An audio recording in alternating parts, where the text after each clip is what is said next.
From the very beginning, everything is in-house, or done by us. It's funny because each of us has like a set of skills that allow us to handle part of the operations that as a band you might need to do without relying on someone else. I think that makes everything even funnier. It's more like control freaks, you know, because we control everything that we do, but it's also a team, you know, teamwork, we help each other out. Yeah. Do it all together. Yeah, like Rose is incredible, she draws everything. Andy's like design skills are crazy. Anything like in terms of like booking and accounting and creativity, and a lot of the songwriting is from Pablo. We all have different skills and we book all of our own shows and tour on our own and release our own stuff in collaboration with other DIY labels. There's no booking agents or any industry shit. We're also really stubborn, so I think we just want to do it all ourselves. But we've all had experience in it too. We all grew up in our individual DIY punk scenes and communities, so we've been doing it forever, I guess. Like, it's second nature. It's just how we do stuff.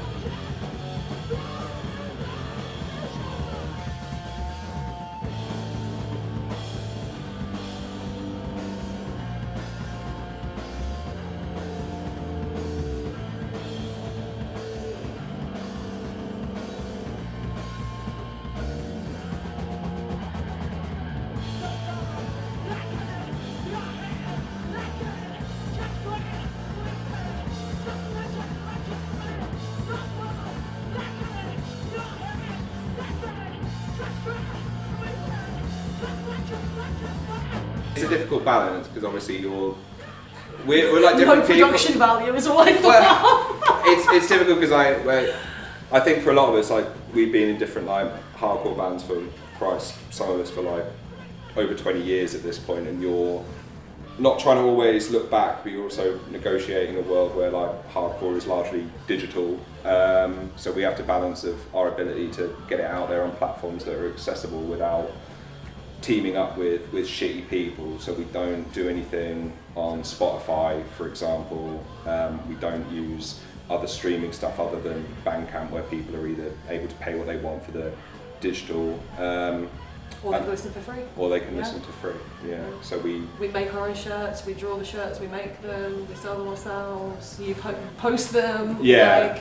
We try and create enough of a kind of.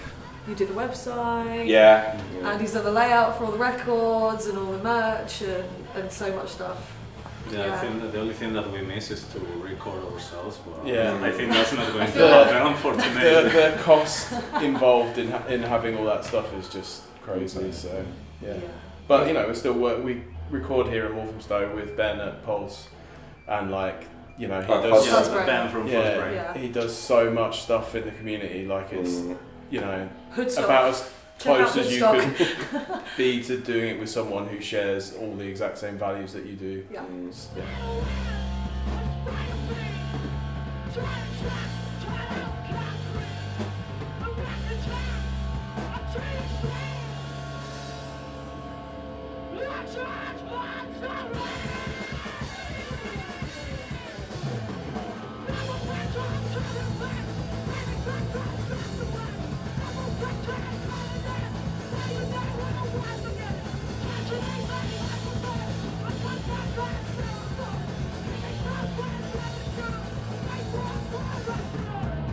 I think it's weird because London is such a melting pot and mixture. You can find any single type of subgenre of hardcore within a 10-mile radius of the city. Yeah. There are bands doing all kinds of stuff. If you want stuff more metal leaning, more punk leaning, more like beat down hardcore.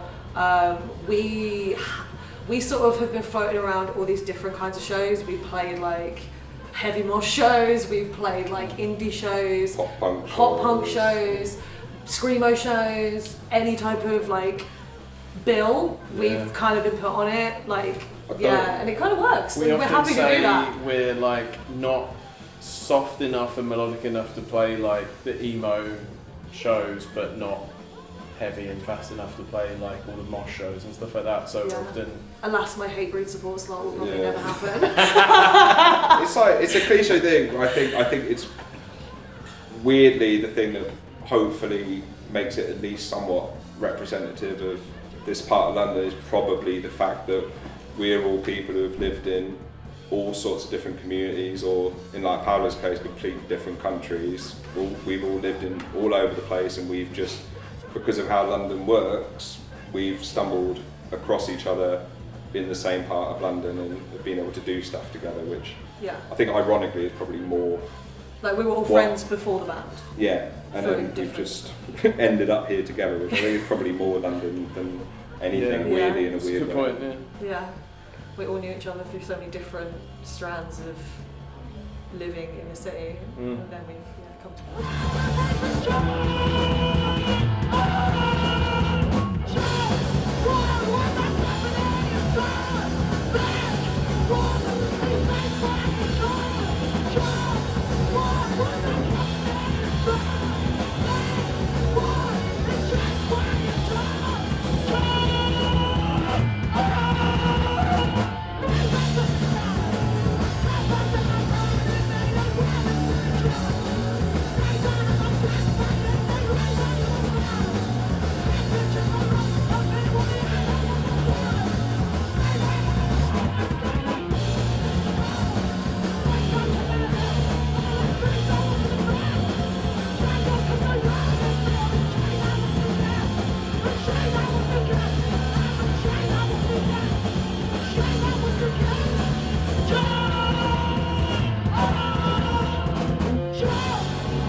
the DIY-ness of trading labour like that as well, where like the guys from Grapes of Wrath want me to like design a shirt for them, which I'm happy to do.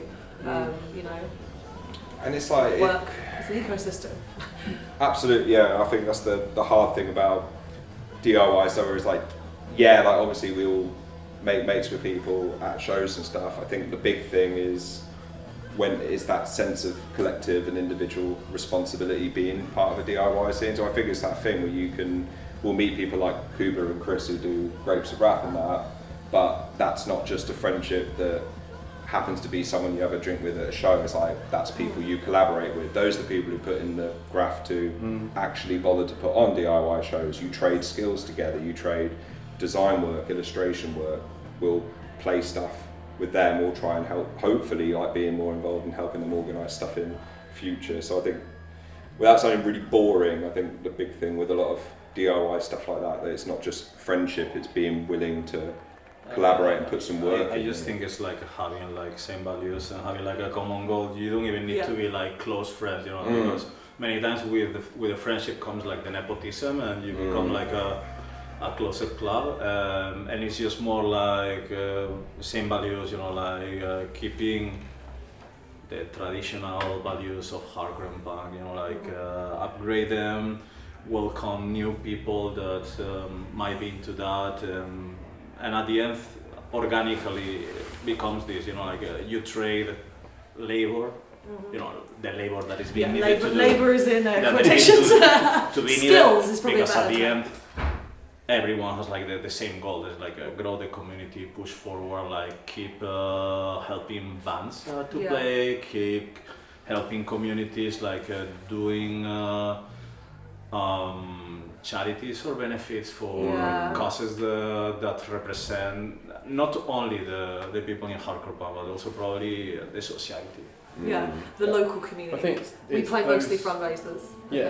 Loads. I think it's those things that, for me, make it like what something I care about. Makes all of those little things make it not just like, oh, you come to a show because there's loud music and I like loud music. It's part of a cult, like a counterculture that you can be a part of and exist in, and people don't sell their t-shirt for 100 quid because they can. They sell it for 20 quid. The example. They sell it for 20 quid because their cost price is 12 quid, 15 quid, whatever, and they make enough to reinvest back into the thing and do more things for all those people. And it's like, I don't want to just be involved in something that is just, oh yeah, I like loud music and whatever, because we all like share those same interests, but it's about creating a genuine alternative, especially in a world that we live in now that seems bleaker and bleaker by the day.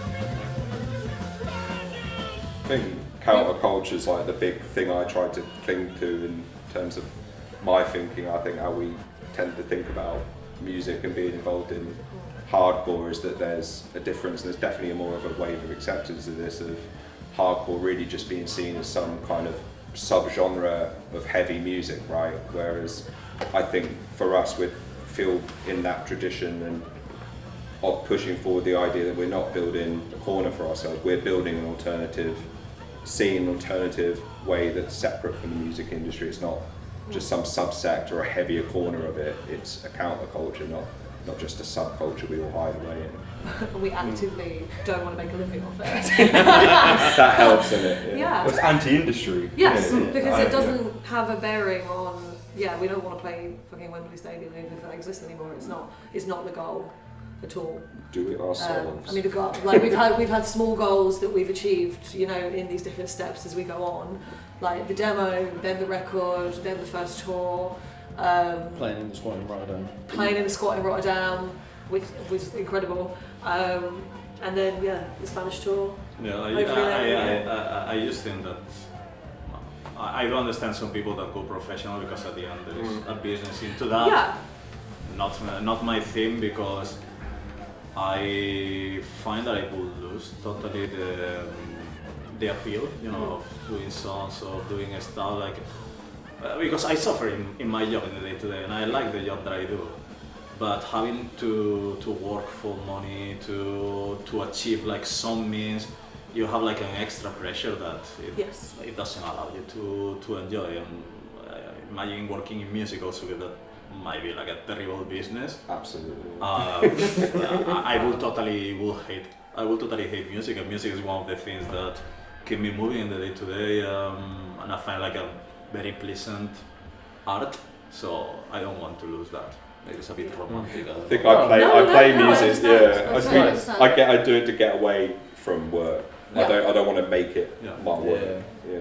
It's like a hobby and a culture.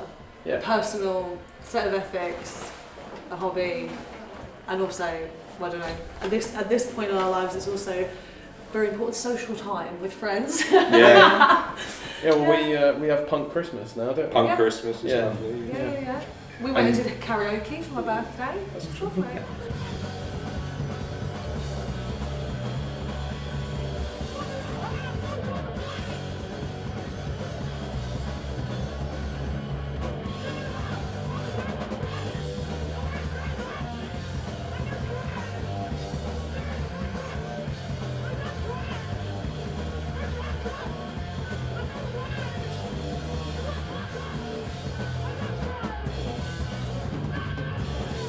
If you get to go to local DIY shows, engage in that culture and what that hopefully fuels you, what you take into the week after, that it's that collective part. I don't think we play a role in it only in so far as we just happen to be the people up there, but it could be anyone. The empowering experience, I think, of where it is, there's a propaganda by deed element, by DIY shows or stuff like that Kuba and Chris and all over London, all over the place where DIY promoters do this stuff, is that these are living examples of going, if you want to experience live music and culture, you can own it as part, and you're part of it. You're not just some stakeholder who turns up and is exploited for doubling or tripling the price on the merch or getting battered with a booking fee or whatever. these are shows where they're booked by people like you purely for the benefit of everyone. And, it shows that you can be an active part rather than a passive, that probably in the music industry is what you're just a passive consumer, something that is there to splurge money, there is be no hierarchy. the dictate of the stuff. Yeah. Here you can have like the opportunity to no go to free hierarchy. shows, like to collaborate, to be invited to play, like to meet other people and start a band, like to collaborate in the benefits, like get money for Palestine or for whatever other cause that it's important, I think that might be the only empowerment that it allows you to be. Well, I think for me personally, as a very new person to it, like not having the experience when I was younger of this, the empowerment for me has just been through the learning and the knowledge, because you guys have sort of taught me so much, but also this whole network that I did know existed but wasn't maybe as connected to as I could have been. That's been a huge thing of just like, I think being properly part of an actual network of DIY people who all know each other, who will let you sleep on their floors, will feed you the same pasta dish in whatever country you're in for free and happily. It's like, wait, shit, this just works, doesn't it? But it works. It's theory in action. That's why I think what blew my mind as a youngster when I first went to hardcore shows is you can read all of the stuff about values and how you think society might be organised or how music could be better or whatever, but until you step into a room and see a bunch of people who, like you, value the same things you do, and they're not asking for permission to do something or have an industry contact to make it happen or have agents making it happen or some big label or whatever, when you walk into a space like this, I hope there's a radicalised and empowering thing of when you see it, it's not just some ideas on paper. You get to walk into a show like this and go, it's real, and I could do it, and I could make a band, I could put on shows, I could do this.